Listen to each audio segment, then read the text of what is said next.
Alright, too, we are back, of course, talking that Final Fantasy. Dissidia Duellum, I think is how you say it. The new Dissidia game got revealed today. We talked about it in the last video. We've been waiting quite a long time for that next Dissidia game. This is not it. This is definitely not what we were looking for. So yeah, this game is definitely not what I was kind of expecting, I suppose. It's a mobile gacha game. It's Dissidia. It's modern day Tokyo, which is something we kind of got from the little teaser images and shits. There's shit happening in the real world, and then our boys from Dissidia get pulled into the real world, I guess, to help save the day. It's kind of like a TLDR. I say it's not what I expected, but I also have no idea exactly what I was expecting. I was being kind of hopeful with my video that it was going to be some kind of a fighting game Dissidia, similar to the first two duelleum and the regular Dissidia and like Dissidia NT even. At this point, I would have preferred a Dissidia NT too. To be fair, the game does look like pretty good, like the art style. Some of the character outfits, we can kind of talk about it, they're not so good, but like just the art style of the game overall looks pretty damn cool. The gameplay itself, I'm not entirely sold on, but it is a mobile-only game, so it's going to be kind of simplified, right? But I do kind of like the isekai Final Fantasy character story, right? Getting pulled into the real world. That's kind of interesting, getting to see our characters interact with the real world. It is only Tokyo, so it's like, it would have been kind of cool if we could have done other, maybe regions in the world than just one city. So as for a story synopsis, they say a giant crystal appears in the city of Tokyo. The blue glowing crystal blended into daily life and became a familiar presence. However, those peaceful times came to an end. Strange monsters appear from mysterious menacing energy polluting the crystal, driving humanity to despair. As terror dominates the city, armed warriors emerge as if they were answering to a cry for help. As they conceal their identities and quickly disappear after battle, people began to call them ghosts. So here we have the current character lineup and their modern day outfits. And we got most of them right, or at least the community did. It was the top left and the bottom left too that we weren't entirely sure of. But starting from top left, it's Kane Highwinds, Tara Branford, Warrior of Light, Lightning, Renoa. Bottom left is Gaia from Final Fantasy XIV. The little girl is like Krill or something, Krile from Final Fantasy V. I just don't know that game. And then Cloud, Zidane, and Prompto. So when it came to the website we looked at the other day, whenever you clicked on the different like teaser images for all the different characters, there was background music you could also play, and I was aware of that, but I don't know the Final Fantasy music like that, outside of the games that I really, really love, like 7 and 10 and stuff. And that's how people were able to decipher what games and characters they were. I was strictly going off just like the silhouette of characters and the little teaser images and kind of associating them with some aspects of the characters. But I was definitely wrong on a couple of them. Like for one, I was speculating Aranea from Final Fantasy 15, but they're obviously only doing like one character per game right now, so it would have made sense to be Aranea. I probably should have thought of that, but they decided to just go with Kane as your default Dragoon, which I guess makes some sense. He's like maybe the most popular Dragoon character. I don't know. But I gotta be honest, I do kind of like the lineup because it's a mixture of the obvious kind of popular characters and some like kind of secondary characters, right? Like Prompto, for example. He's one of the main characters in 15, right? But you'd expect if they're going to do a 15 representation, it should be Noctis, but they actually went the route of doing Prompto. And kind of same thing with like Final Fantasy 14. I don't know the character of Guy at all. I know some of the Final Fantasy 14 main characters in the story, but they went with a character that I just don't even know. Also with FF8, right? Renoa is a very important character to the overall story. I think she's like the deuteragonist of FF8, right?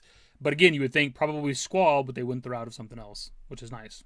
I do think it's a little bit weird to not also have a Final Fantasy X representation at launch just because how popular it is, right? Like FF7, FF10 are the two most popular games by far in the franchise.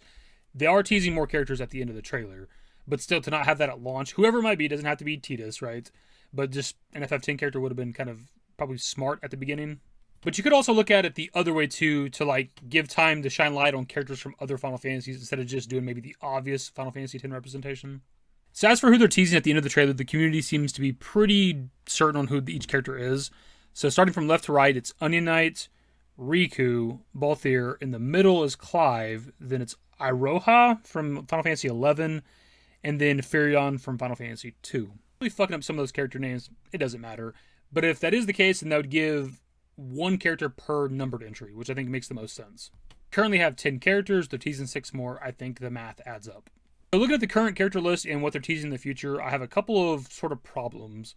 One, it's only numbered entry characters, it would seem, and you go to something like Dissidia NT, and we actually got to use like Ramza from Final Fantasy Tactics, which would have made sense with this fucking Tactics, remake, remaster thing coming out here lately. Like, if to have Ramza be either in the starting roster or the upcoming roster would have been nice. Also, since the last maybe Dissidia game, or at least Dissidia NT, we've had Stranger of Paradise come out, and, Jack's kind of a meme character, but it would be cool to see him in a game like Dissidia, because you can do a lot with him, because he can be any fucking class, right? There's a lot of interesting things you can do with that character. I don't know how you do that with this particular game.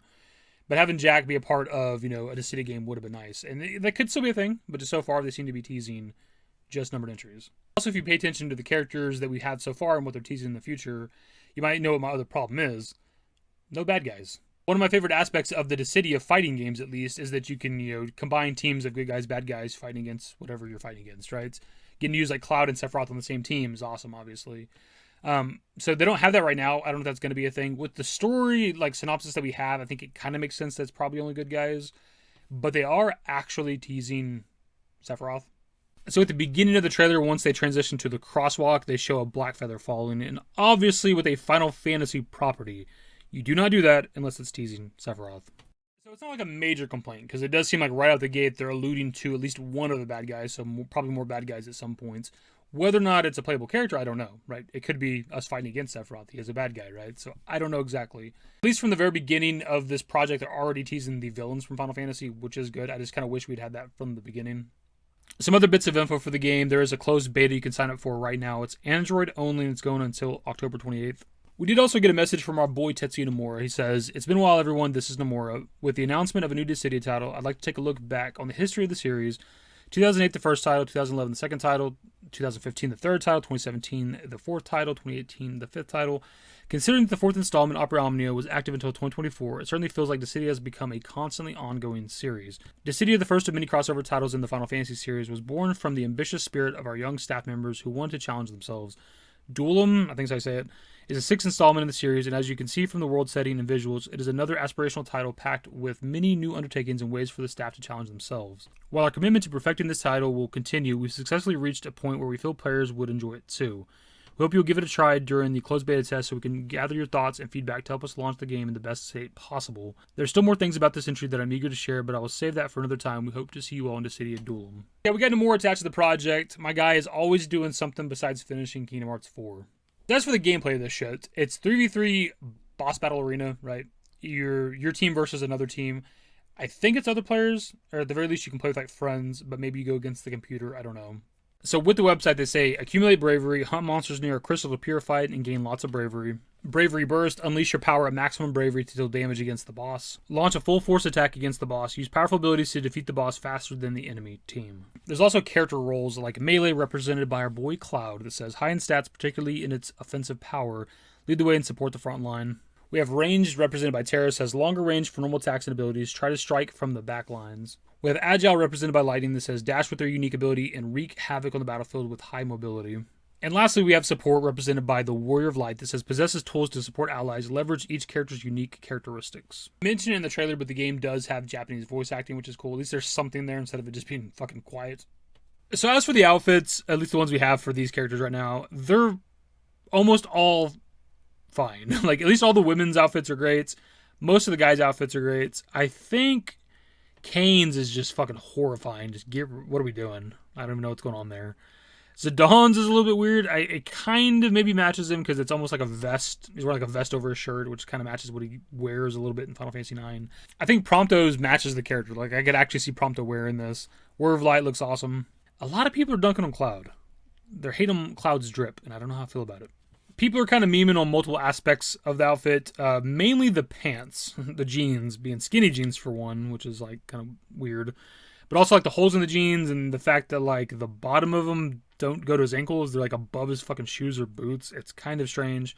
And also his really long shirt that just has like a fucking paint splatter on it. I don't know.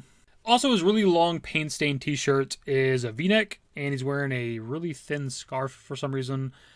It's kind of all over the place. I think it looks fine, though. I think people are kind of blowing it out of proportion. So when it comes to this new Dissidia game, Dissidia Duellum, again, I think is how you say it. It's not really what I wanted. You know, I'm just here for, like, the Dissidia fighting games. I've heard stuff like Opera Omnia was good. This is just something else entirely that I wasn't really expecting. Like, Opera Omnia looked really interesting with, like, the story aspects and the character crossovers and stuff like that. The dialogue between characters from different worlds. Like, there's some really cool stuff there. And obviously you're going to get that with the Dissidia game in general. But, like, whatever this is, I honestly don't know that I'm that interested. Like, there's some interest a little bit with, like, character designs and maybe some of the stuff they can do with the story. Like, I could be there for that, some of the character outfits. It depends on how like, egregious the gacha mechanics are, I guess. Like, how much are they trying to get out of us as players, right? I don't know. That all remains to be seen. I'll definitely check the game out when it drops. I'll definitely give it a shot. If there's maybe like a beta test or something that's on iPhone, I'll check it out because I don't have an Android phone. But other than that, I just don't know, man. Like, if I can be totally honest with you guys, I kind of had to make myself do the video. Like, I didn't really want to because it's just not that interesting to me. Like, some of the character designs can be cool, I guess, but like, it's just, the game itself is just not that interesting to me. But I wanted to do a follow-up video just because we did the first video. At this point right now, I have zero idea how much Dissidia Duellum content we're going to do on the fucking channel. I don't know. Maybe if news is light elsewhere, if there's just nothing else to fucking talk about, we might be like, hey, what's going on with the new Dissidia game? What's the latest news or something? I don't know, man. I just don't know, because, like, goddamn. My only hope is that they're at least working on another Dissidia fighting game, because it's been since 2018 since the last Dissidia game. That's when NT came out. And after all this time, this is what we're getting. And fuck. Anyways, that's the video, my dude. Subscribe channel if you guys are new. Search numbers in the description below. Follow me on Twitter, @YT. That's it. Bye. Used to care what people thought, but now I care more. And nobody out here's got it figured out. So therefore, I've lost all hope of a happy ending, depending on whether or not it's worth it. So insecure, no one's perfect. We spend it with no shame. We blow that like Coltrane. We in here like Logain or leave it like Cobain.